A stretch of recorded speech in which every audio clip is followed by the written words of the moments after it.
ಯೋಜನೆಗಳನ್ನ ಜಾರಿಗೆ ತರತಕ್ಕಂಥ ಕೆಲಸ ಶಾಸಕರಿಂದ ಆಗಲಿಲ್ಲ, ಜಿಲ್ಲಾ ಉಸ್ತುವಾರಿ ಮಿನಿಸ್ಟರ್ ಆಗಲಿಲ್ಲ. ಯಾವ್ದಾದ್ರು ಒಂದು ಕೆಲಸ ಹೊಸ ಶಾಂಕ್ಷನ್ ತಗೊಬಂದಿದ್ದಾರೆ ಅಂತ ಹೇಳಿ, ಆದ್ರೆ ಹಿಂದೆ ಜೆ ಮೂಲಕ ಮಂಜೂರಾತಿ ಆಗಿತ್ತು. ಆ ಜಿಲ್ಲಾ ಪಂಚಾಯತಿ ಸಂಬಂಧಪಟ್ಟಿರೋ ಹಣ, ನೇರ ಜಿಲ್ಲಾ ಪಂಚಾಯತಿ ಸಂಬಂಧಪಟ್ಟಿರೋ ಹಣ, ಅದನ್ನು ಗುದ್ಲಿ ಪೂಜೆ ಮಾಡ್ಕೊಂಡು ಹಿಂದೆ ಹೆಸರು ಪಡ್ಕೊಂಡಿದ್ರು ಗುದ್ಲಿ ಗೋಪಾಲ ಅಂತೇಳಿ. ಅದನ್ನೇ ಮುಂದುವರಿಸುವಂತ ಪರಂಪರೆನ ಮುಂದುವರ್ಸ್ಕೊಂಡು ಹೋಗ್ತಾರೆ. ಗುದ್ಲಿ ಗೋಪಾಲ ಅಂತೇಳಿ ಗುದ್ಲಿ ಒಂದು ಕಾರಿಗೆ ಹಾಕೊಂಡ್ಬಿಡೋದು, ಹಾಕೊಂಡು ಬಂದ್ಬಿಡೋದು, ಗುದ್ಲಿ ಪೂಜೆ ಮಾಡ್ಕೊತಾ ಹೋಗೋದು. ಅದನ್ನೇ ಮಾಡಿದಾರೆ ಬಿಟ್ರೆ ಅನುಭವಿ ಶಾಸಕನಾಗಿ ಅನುಭವದ ಆಧಾರದ ಮೇಲೆ ಕೆಲಸ ಮಾಡುವಂಥದ್ದಾಗಲಿಲ್ಲ. ಕಾಗೋಡು ತಿಮ್ಮಪ್ಪ ಅಂತ ಒಂದು ಅನುಭವಿ ಹತ್ರ ಒಂದು ಗಂಟೆ ಚರ್ಚೆ ಮಾಡಿದ್ರೆ, ಒಂದಿನ ಚರ್ಚೆ ಮಾಡಿದ್ರೆ ಏನು ಕೆಲಸ ಮಾಡ್ಬೋದು ಏನು ಅಂತಕ್ಕಂಥದ್ದನ್ನ ಆಲೋಚನೆ ಇಟ್ಕೊಂಡು ಕೆಲಸ ಮಾಡ್ಬೋದಿತ್ತು. ಹಾಲಪ್ಪನವರು ವಿರೋಧ ಪಕ್ಷದಲ್ಲಿ ಅವ್ರ ವಿರುದ್ಧ ಗೆದ್ದಿದ್ರು, ವಿರೋಧ ಪಕ್ಷದಲ್ಲಿ ಅವ್ರ ವಿರುದ್ಧ ಗೆದ್ದಿದ್ರು. ಆದರೆ ಕಾಗೋಡು ತಿಮ್ಮಪ್ಪನವರ ಅನುಭವನ ನಿರಂತರವಾಗಿ ಪಡ್ಕೊಂಡು ಈ ತಾಲೂಕಿನ ಅಭಿವೃದ್ಧಿಗೆ ಕೆಲಸ ಮಾಡೋಂಥದ್ದನ್ನು ಕಾಗೋಡು ತಿಮ್ಮಪ್ಪನವರ ಅನುಭವನ ಬಳಸ್ಕೊಂಡ್ರು ಅವರು. ಕಾಗೋಡು ತಿಮ್ಮಪ್ಪನವರು ತಾನು ಅವ್ರ ವಿರುದ್ಧ ಸೋತಿದ್ದೀನಿ ಅಂತೇಳಿ ಯಾವತ್ತೂ ಸಣ್ಣತನನ ಅವ್ರು ತೋರ್ಸೋ ಅಂತ ಕೆಲಸ ಮಾಡಲಿಲ್ಲ.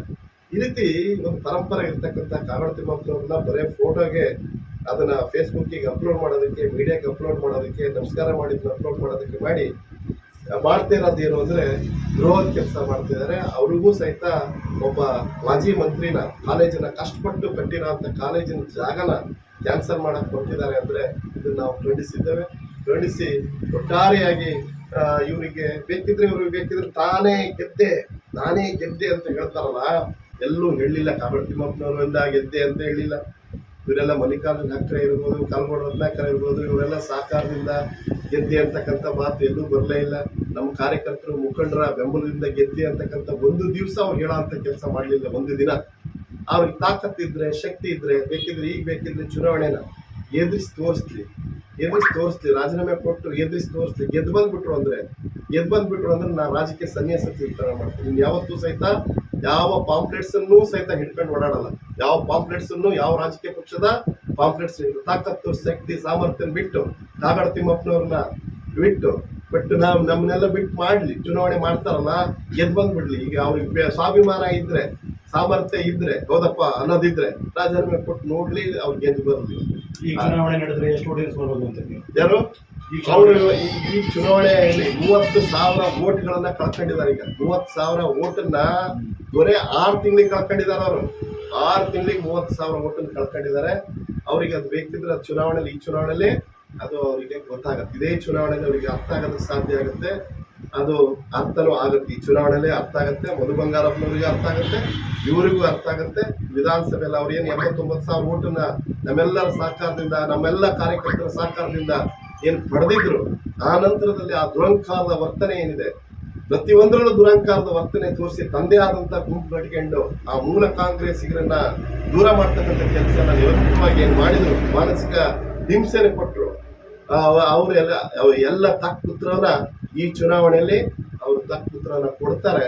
ಅದು ಈ ನಮ್ಮ ಈ ಗೋಪಾಲಕೃಷ್ಣ ಬೇಳೂರರ ದುರಾಡಳಿತಕ್ಕೆ ಕೊಟ್ಟ ಉತ್ತರ ಈ ಕ್ಷೇತ್ರದಲ್ಲಿ ಆಗಿರುತ್ತೆ ಅಂತಕ್ಕಂಥದ್ದನ್ನ ನಾನು ಕೂಡ ಈ ಸಂದರ್ಭದಲ್ಲಿ ಭಾವಿಸ್ತೇನೆ ಅಂತಕ್ಕಂಥ ಮಾತನ್ನ ಹೇಳ್ತೇನೆ. ಇನ್ನೇನಾದ್ರು ಅದು ಈಗ ಈ 30 ವರ್ಷ ಪ್ರಶ್ನೆ. ಸಾಮಾನ್ಯವಾಗಿ ಒಂದು ಪಕ್ಷದಿಂದ ಪಕ್ಷಕ್ಕೆ ಹೋಗುವ ನಾಯಕನ ಮುಖದಲ್ಲಿ ಒಂದು ದೊಡ್ಡದಾದಂಥ ಕಳೆ ಇರುತ್ತೆ.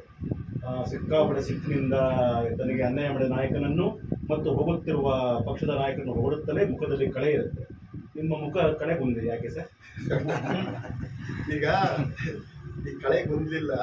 ನಾವು ಸ್ವಲ್ಪ ಬಣ್ಣ, ಈ ಗೋಪಾಲಕೃಷ್ಣನ್ ತಾವೆಲ್ಲ ನೋಡಿ ಬಣ್ಣ ಹೊರಚಿ, ಇದು ಗ್ಲಾಸು ಕಲ್ಲರು ಎಲ್ಲ ನೋಡಿ ನಾವು ಒಂಥರ ಕಳೆ ಬಂದವ್ರ ತರ ಕಾಣ್ತೀವಿ. ಮಲ್ಲಿಕಾರ್ಜುನ ಖರ್ಗೆ ಅವರು ಜಾತ್ಯತೀತ ನಾಯಕ ಅಂತ ಎಲ್ಲ ಕಡೆ ಬಿಂಬಿಸ್ಕೊಂಡಿದ್ದೀರಿ. ಈಗ ನೀವು ಅಲ್ಲಿ ಹೋದಾಗ ಎಲ್ಲಿ ಹೋದ್ರು ನಮ್ಮ ವಿಚಾರಗಳು, ಕೆಲಸ ಮಾಡುವಂತ ಸ್ಟೈಲು ಮತ್ತೆ ಜನರ ಪರವಾಗಿ ಕೆಲಸ ಮಾಡೋದು ಬದಲಾಗೋದಕ್ಕೆ ಸಾಧ್ಯ ಇಲ್ಲ. ಇವ್ರು ಹೇಳ್ದಂಗೆ ಪೂರಕವಾಗಿ ಬಿಜೆಪಿದು ಮುಖ್ಯವಾದ ಗುರಿ ಧರ್ಮ, ಆಯ್ತಾ?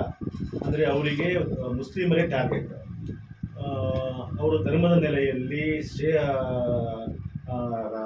ರಾಷ್ಟ್ರದ ನೆಲೆಯಲ್ಲಿ, ಭಾರತ ಹಿಂದೂ ರಾಷ್ಟ್ರದ ನೆಲೆಯಲ್ಲಿ ರಾಜಕಾರಣ ಮಾಡೋರು. ನೀವು ಎಲ್ಲ ಜಾತಿ ಧರ್ಮದವರನ್ನು ಒಳಗೊಳ್ಳುವರು. ನಿಮಗೆ ಅಲ್ಲಿ ಹೆಂಗ್ ಸ್ಪೇಸ್ ಕ್ರಿಯೇಟ್ ಮಾಡ್ಬೋದು ಸರ್? ಅದೇನೆ ಈಗ ಆ ಪಕ್ಷದ ವಿಚಾರಧಾರೆಗಳು ಪಕ್ಷದ ಸಿದ್ಧಾಂತಗಳೇನಿದಾವೆ ಅದಕ್ಕೆ ನಾನು ವ್ಯಕ್ತಿಯಾಗಿ ಹೋಗ್ತಾ ಇದ್ದೀನಿ. ಆ ಪಕ್ಷಕ್ಕೆ, ಆ ಪಕ್ಷದ ಸಿದ್ಧಾಂತಕ್ಕೆ ನಾನು ಒಳಪಡುವಂಥ ಕೆಲಸನ ನಾನು ಅದಕ್ಕೆ ಒಳಪಡಬೇಕು. ನಾನು ಒಳಪಟ್ಟರೆ ಮಾತ್ರ ಸಾಧ್ಯ. ನಾವು ಪಕ್ಷಕ್ಕೆ ಹೋಗ್ತಾರೆ, ನಾವು ವ್ಯಕ್ತಿಯಾಗಿ ಒಬ್ಬ ವ್ಯಕ್ತಿಗಳಾಗಿ ನಾವು ಹೋಗ್ತಾ ಇದ್ದೀವಿ. ವ್ಯಕ್ತಿ ಮತ್ತು ವ್ಯಕ್ತಿಗಳಾಗಿ ಹೋಗ್ತಾ ಇದ್ದೀವಿ. ಪಕ್ಷದಲ್ಲಿ ತಂದೆ ಆದಂಥ ಚೌಕಟ್ಟಿದೆ, ಆ ಚೌಕಟ್ಟಿನಡಿಯಲ್ಲಿ ನಾವೆಲ್ಲ ಕೆಲಸ ಮಾಡ್ಕೊಂಡು ನಾಳೆ ಎಲ್ಲಿ ನೀವು ಪಕ್ಷಕ್ಕೆ ಸೇರ್ಪಡೆಗೊಳ್ತೀರಿ? ಎಷ್ಟು ಜನಗಳ ಒಂದು ಬೆಂಬಲದೊಂದಿಗೆ ಅಥವಾ ಬೈಕ್ ರ್ಯಾಲಿ ಇಟ್ಕೊಂಡಿದ್ದೀರಿ? ಅಥವಾ ಯಾವ ಥರ? ಏನಿಲ್ಲ, ಇಲ್ಲಿಂದ ಗಣಪತಿ ದೇವಸ್ಥಾನ ಬೆಳಗ್ಗೆ 8 ಗಂಟೆಗೆ ಪೂಜೆ ಸಲ್ಲಿಸಿ, ಬೆಳಗ್ಗೆ 8 ಗಂಟೆಗೆ ತಾವೆಲ್ಲರೂ ದಯಮಾಡಿ ಬರಬೇಕು ಅಂತ ಪೂಜೆ ಸಲ್ಲಿಸಿ ಇಲ್ಲಿಂದ ಶಿವಮೊಗ್ಗಕ್ಕೆ ಹೋಗಿ, ಶಿವಮೊಗ್ಗದಲ್ಲಿ ನಾಮಿನೇಷನ್ ಫೈಲ್ ಆದಮೇಲೆ ಬಹಿರಂಗ ಸಭೆ ಏನಿದೆ ಆ ಬಹಿರಂಗ ಸಭೆಯಲ್ಲೇ ನಾನು ಸೇರ್ಪಡೆ ಯಡಿಯೂರಪ್ಪನವರ ಸಮ್ಮುಖದಲ್ಲಿ ಸೇರ್ಪಡೆಗೊಳ್ತೇನೆ.